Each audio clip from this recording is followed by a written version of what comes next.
Welcome to the Bitcoin Transition. Bitcoin Essentials Course Module 4, Lesson 2. Before we begin, a quick disclaimer. This course is for educational purposes only and does not constitute financial advice. Pause the video here if you'd like to read the full disclaimer in detail. Understanding Bitcoin taxation. Let's get into it. You've chosen to live on Bitcoin or you're on your way there. But there's one more system you need to navigate, the tax system. The rules vary from country to country, but there are a few universal truths we need to understand. This section is all about clarity, not complexity. How governments classify Bitcoin. The first thing to know is that Bitcoin doesn't have one global definition. How it's treated legally and taxed depends entirely on where you live. In most countries, Bitcoin falls into one of three categories: property, currency, or commodity. Property. In places like the United States, United Kingdom, and Canada, Bitcoin is treated as property, just like real estate or stocks. That means any time you sell it, trade it, or spend it, it could trigger a capital gains tax. Currency. In El Salvador, Bitcoin is recognized as legal tender, the national currency. There are no capital gains taxes on Bitcoin transactions in El Salvador because it's treated like cash.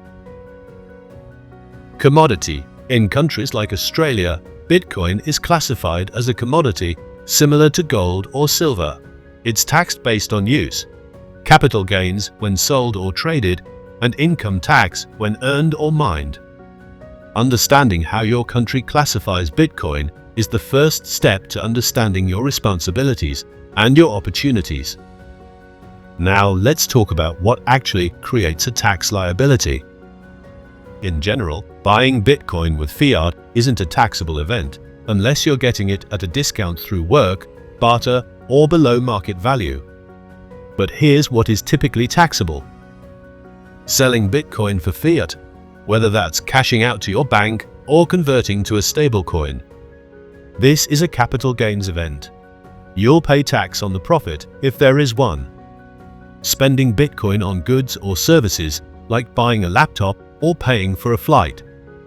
In many jurisdictions, this is also treated like a sale, triggering capital gains or losses based on what you originally paid for that Bitcoin. Trading Bitcoin for altcoins, even if you never touch fiat. If you're finding this helpful, please take a moment to like and subscribe to the channel. It might seem small, but every like, comment, and subscriber helps boost the algorithm and spread this message further. Everything here is shared freely, with the hope of bringing more peace and prosperity to the world through Bitcoin education. Your support truly makes a difference.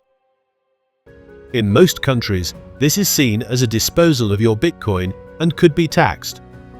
Earning Bitcoin through freelance work, salaries, or business income is considered ordinary income. You'll be taxed based on the fiat value of the Bitcoin at the time you received it. Mining Bitcoin is also taxed as income, though you may be able to deduct expenses like electricity or hardware depending on your jurisdiction. Receiving Bitcoin as a gift is usually tax-free at the time you receive it, but you'll likely pay capital gains if and when you sell it. Inheriting Bitcoin depends on your local inheritance or estate tax laws. Some countries treat it as an asset with value, while others may not tax it at all. The key takeaway: almost every transaction matters, and the more you understand that, the more strategic you can become in managing your obligations. Now let's get to the good part. How to stay compliant while optimizing for financial independence.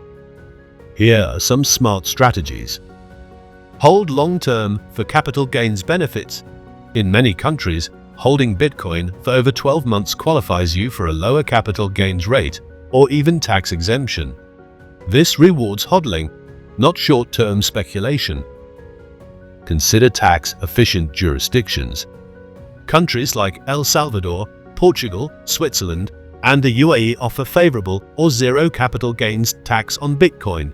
If your mobile, residency, or relocation might make sense, and we'll explore that more in a future module. Use self-directed retirement accounts. Some jurisdictions allow you to hold Bitcoin in tax-deferred or tax-free retirement accounts. In the US, this could be a Roth IRA or self-directed 401k. In other regions, look for equivalents that support alternative assets. Use Bitcoin-backed loans. Instead of selling your Bitcoin and triggering a taxable event, you can borrow against it. Platforms like Unchained Capital, Ledn or HODL let you access liquidity while keeping your Bitcoin intact and tax-free. Track everything with software. Use tools like coin tracking, Coinly, or TaxBit to automate your records. They'll help you track cost basis, calculate gains or losses, export tax reports. This is especially important if you're buying, spending, or earning Bitcoin frequently. Bitcoin gives you financial freedom, but tax literacy is what protects it. You don't need to fear the rules. You just need to understand them and then use them strategically.